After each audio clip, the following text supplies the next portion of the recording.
se eu não me engano, foi no dia 27 de abril de 2024. O Pedrinho ele tinha nem fechado a SAF, ele não tinha nem efetivado a compra do Ronaldo ainda.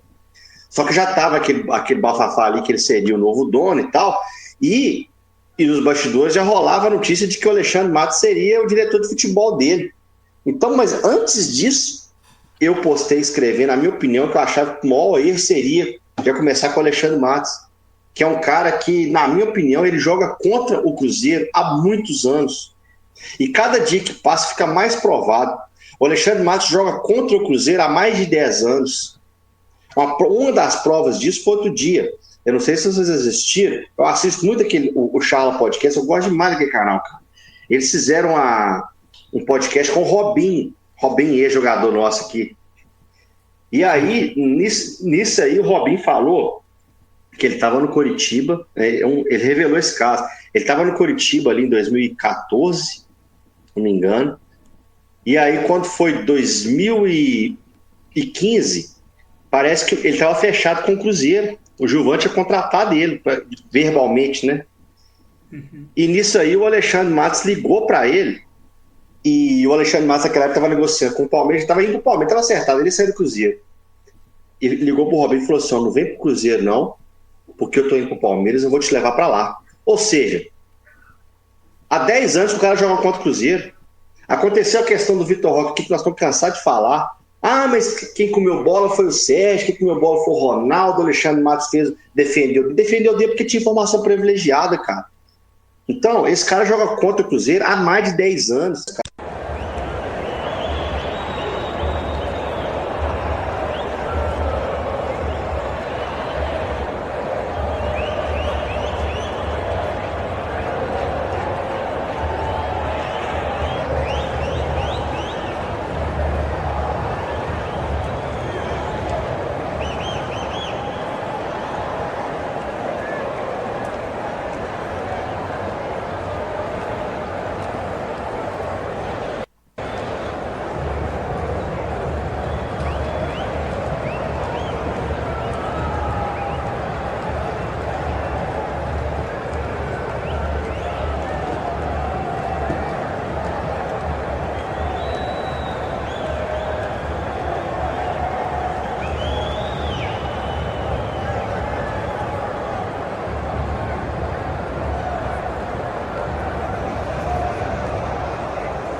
Olha, LG, eu achei que eu não ia ter o desprazer de ver essas imagens do Romão. Você soltou aí para. Já que mostrou, né?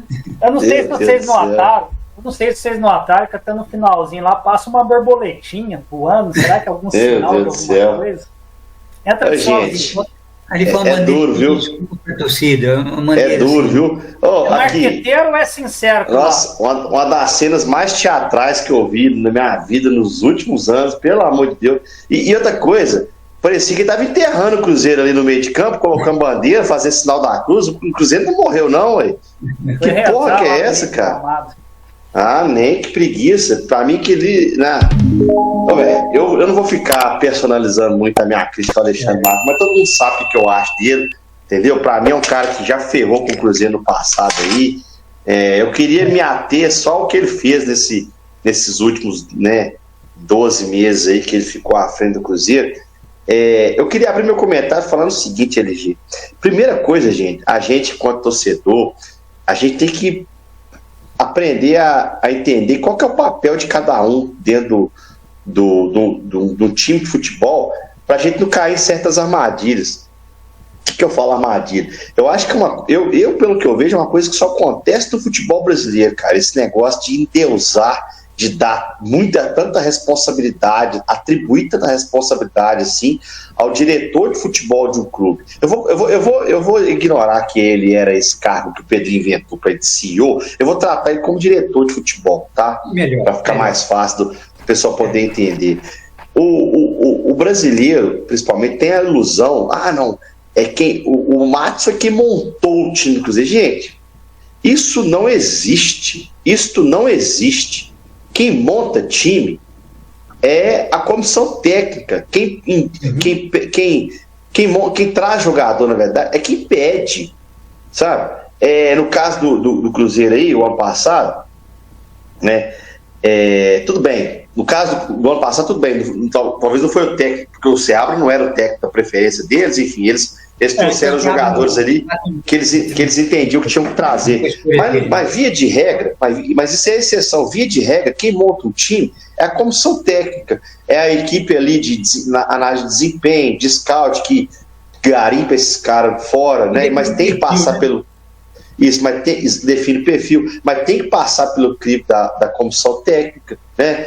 Vez ou outra, o time contrata um jogador que às vezes não é nem o técnico de, mas é um sonho do dono do clube. Exemplo, isso aí.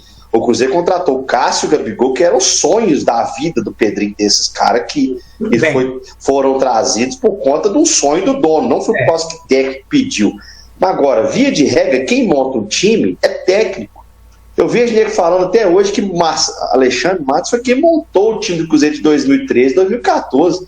Montou o caralho, rapaz. Quem montou aquele time foi o Marcelo Oliveira. O papel do diretor de futebol, do cara que trata do dinheiro, que vai atrás, o papel dele é o seguinte: a partir do momento que o treinador definiu o perfil que ele quer e o jogador que ele quer, o papel desse cara, do Alexandre Matos, do outro diretor de futebol, é ir atrás e contratar.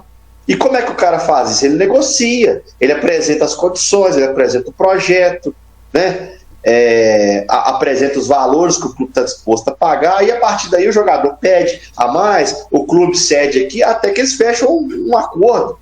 Então, assim, o papel desse cara, que é a figura do Alexandre Matos, que é de diretor de futebol e tal, é o quê? É negociar contrato e condições. Não é montar time. Eles não montam time, não. Parem com esse negócio de falar que Alexandre Matos montou o time do Cruzeiro de 2013, 2014. Alexandre Matos montou o Palmeiras de 2000 e depois lá do Paulo Nobre. O Alexandre Matos montou esse time que hoje é o vice-líder. Ele não montou porra nenhuma. Ele não montou nada. Ele só trouxe aqueles caras que ele foi solicitado a trazer. E te falo mais, dentro desse papel dele, que é de negociar contratos que sejam favoráveis ao clube, ele foi muito mal. Muito mal. Eu vou dar alguns exemplos aqui, tá? Eu não vou... Primeiro eu gostaria de só fazer um balanço para a gente poder ver, em termos de contratação, quem que foi que veio durante a gestão do Alexandre Matos. Tivemos o Cássio, tá? Eu não vou julgar quem que deu certo, quem que não deu, não. O Cássio, né, um jogador mais velho, que veio sem custo, mas um jogador de salário alto. Trouxe o Jonathan Jesus, um garoto promissor, por 8 milhões de reais, por 90% do passe, tá? Do passe que eu falo é dos direitos, né? Aí vão lá, Fabrício Peralta, um cara que inclusive já foi até reemprestado já para o time. Inclusive pagou 16 milhões de reais nesse Fabrício Peralta, 16 milhões em 60% dele. Que jogou na seleção do país dele. Esse nem chance. Quando o Cruzeiro jogava com o time reserva, esse cara não jogava, né? Mas vamos continuar. Matheus Henrique, 36 milhões. Wallace, 36 milhões. Aí vocês vão pensando aí, quem que vocês acham que vale, que não vale e tal, né? Caio Jorge veio por 42 milhões. Lautaro Dias veio por 16 milhões, por 70% do passe dele, tá? Essas foram as contratações da janela do meio do ano passado. Aí, no início desse ano, vieram Fabrício Bruno, 45 milhões de reais. Christian, que veio do Atlético Paranaense, cerca aí de 17 milhões de reais. Cruzeiro efetivou a compra do Vijalba por 5 milhões. O ano passado também, se for considerar também, o Cruzeiro efetivou a compra do Matheus Pereira, mas uma negociação que já tinha sido feita pelo Ronaldo lá atrás. No caso do Alexandre Matos, o Cruzeiro chegou só cumpriu o que foi combinado pelo Ronaldo lá atrás, né? O Ronaldo foi pessoalmente lá na Arábia Saudita para negociar com o presidente deles lá. Além disso, nesse ano trouxe o Gabigol, né? Jogador livre no mercado, ou seja, entre aspas, veio de graça, porque o Cruzeiro não teve que pagar o Flamengo, mas pagou a baba para ele de luvas, né? E de salário, que estimadamente é coisa de 2,5 milhões por mês até o final do contrato dele. Trouxe o Dudu, né? Que também, mesma coisa, veio entre aspas de graça, mas com luvas e salários muito altos, que chegavam aí a coisa de 2 milhões. teve aquela merda lá da rompimento do contrato dele, que na minha opinião faltou pulso do comando do futebol naquele momento ali, e ele deixou o Cruzeiro com mais de 20 milhões de prejuízo ali, né? O salário que ele já tinha recebido, mais os 15 milhões que o Cruzeiro vai ter que pagar para ele aí daqui para frente. Trouxe o Eduardo, né? Também jogador que veio livre de graça, né, no final do contrato do Botafogo, um jogador também, né, mais velho e com salário alto também, e trouxe o Rodriguinho do América de graça, Bolace de graça, e agora o Wanderson, que foi o último contratado, que veio mais ou menos aí por 9 milhões, já contando perdão da dívida aí do Wesley com o Internacional. Então, eu não sei se você falou, mas se não falou, vou acrescentar o Marquinhos também, né? Marquinhos, bem lembrado. Ficou, né? Por 18 milhões, se eu não me engano, vai ser o que ele vai custar. Ou seja, em pouco mais aí de, né, cerca de um ano. Gamarra, não sei se você falou do Gamarra também. Mas Gamarra veio de empréstimo. O Gamarra veio uma troca aí, não foi comprado por adquirido. E detalhe, outra coisa. Feita, né? Outra coisa, além de ter comprado essa turma toda aí, o Cruzeiro, né, sob a gestão do Alexandre Matos, entregou para o Atlético Paranaense o Tevez com passe fixado a um valor ridículo, né, para o jogador potencial que ele tem. O que vai acontecer no final do ano agora aí? O Atlético Paranaense, mesmo não subindo para a primeira divisão, hoje o Atlético Paranaense é um time de segunda divisão, está lá na rabeira, está lá no 10º para lá da Série B. Esse time pode simplesmente comprar o Tevez aí e vender ele a preço de ouro depois para a Europa. Uhum. Nós vamos estar sendo passados para trás por um time de Série B. Então, assim, resumindo, durante a gestão do futebol do Alexandre Matos, o Cruzeiro gastou aí mais de 250 milhões em contratações, né?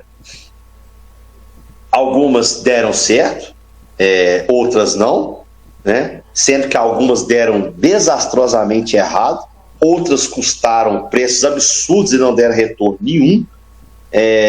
Então, cara, eu queria que a torcida do Cruzeiro pesasse isso, sabe? Tipo assim, primeiro, não vão botar um peso tão grande no diretor de futebol para falar que fulano montou o time, porque ele não montou nada. Ele só contratou quem ele foi solicitado aí atrás. E outra, dentro do papel dele, que era negociar contratos favoráveis ao clube, na minha opinião, ele foi muito mal, porque ele inflacionou demais os valores.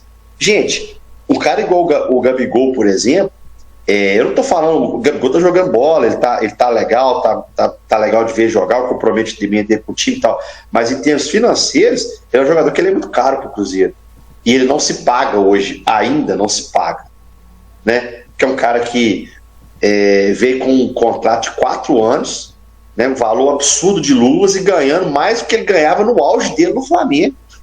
O Dudu foi a mesma coisa. Ele comportou direitinho graças ao Jardim. Porque o Jardim tem respeito ao Jardim, né? Porque a negociação do Dudu foi a mesma coisa, só ali. O cara veio, num período de baixa absurdo lá no time dele, esculachar de lá, veio pra cá ganhando mais do que ele ganhava lá, no auge. Então, assim, pra mim, dentro da função do Alexandre Matos, que era negociar esses contratos, ele foi muito mal. Ele negociou contratos que foram lesivos ao Cruzeiro, tá? Então, por conta dessas e outras, eu dei um grande graças a Deus na hora que começaram a se cogitar a possível saída dele do Santos ou para qualquer time que fosse, né? Porque eu sou um grande crítico dele aqui desde quando ele chegou e principalmente depois do início desse ano, que foi aí que os problemas ficaram escancarados. Então, assim, a minha avaliação do Alexandre Matos é o seguinte: vai com Deus e não volte mais. Você fez, na minha opinião, uma péssima gestão de elenco, péssimas negociações, péssimos contratos para o Cruzeiro durante esse período, tanto para comprar quanto para vender, né? Se mostrou que é um péssimo gestor de grupo, gastador, e tá entendendo? Então, velho, para mim, deu o que tinha que dar, bananeira que deu cacho, e tchau. E botou para dentro do Cruzeiro empresário que tava aí, que a gente não queria ver nem a cor dele, André Cury, esses caras, trouxe para dentro do Cruzeiro esses caras de volta, sabe? Então, para mim, deu o que tinha que dar, e ó, nos livramos de mais um aí que tava precisando. É isso minha avaliação sobre o Alexandre Matos. Galera, vocês têm que também acompanhar um pouquinho mais as coisas do Cruzeiro que eu vou passar para vocês, né? Nosso papel é esse, nós estamos aqui para isso mesmo. Há quem diga, até comentei isso com o Silvio essa semana, que o João Vitor Xavier, esse dia, durante a semana na Rádio Tatiana, noticiou que o Alexandre Matos estava até proibido de viajar, usou essa palavra, proibido. Até o Silvio achou a expressão muito forte, né, Silvio? Proibido de viajar com o elenco e entrar no vestiário. Ou seja, não vamos entrar se foi proibido ou não, mas a conversa é essa. O que a gente sabe é que realmente o Alexandre Matos não vinha mais viajando com o elenco e não vinha participando mais do vestiário. Ele teve treta no ano passado com o Matheus Pereira, né, no jogo contra o Atlético Paraná, lá no Paraná. Então acho que foi acrescentando. Então, assim, o desgaste do Alexandre Matos com o elenco do Cruzeiro é notório.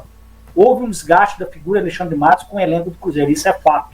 Né? Isso não é achismo da minha parte, nem do Silvio, nem do Arden, nem do Sardet, é fato. Houve um desgaste do Alexandre Matos com o elenco do Cruzeiro. Eu falo aqui primeiro, meu caro Silvio, o principal erro do gastador que gerou o estupim foi trazer esse moleque birracento antiprofissional do seu afiliado que gerou prejuízo de 23 milhões para jogar no rival. Eu acho que esse foi o tiro no peito do Alexandre Matos no Cruzeiro. Essa foi a pá de cal, cara. Foi a pá de cal para ele também, foi essa aí. Eu acho que essa aí foi o tiro no peito. Aqui eu achei o comentário do Flávio. Ele fala aqui, Dani Carvajal, a minha preocupação é essa, pois não se pode ficar acomodado com essa campanha e precisar ter os profissionais. Não, isso aqui é sobre precisa profissional rapidamente para resolver os trâmites do clube e definir contratações.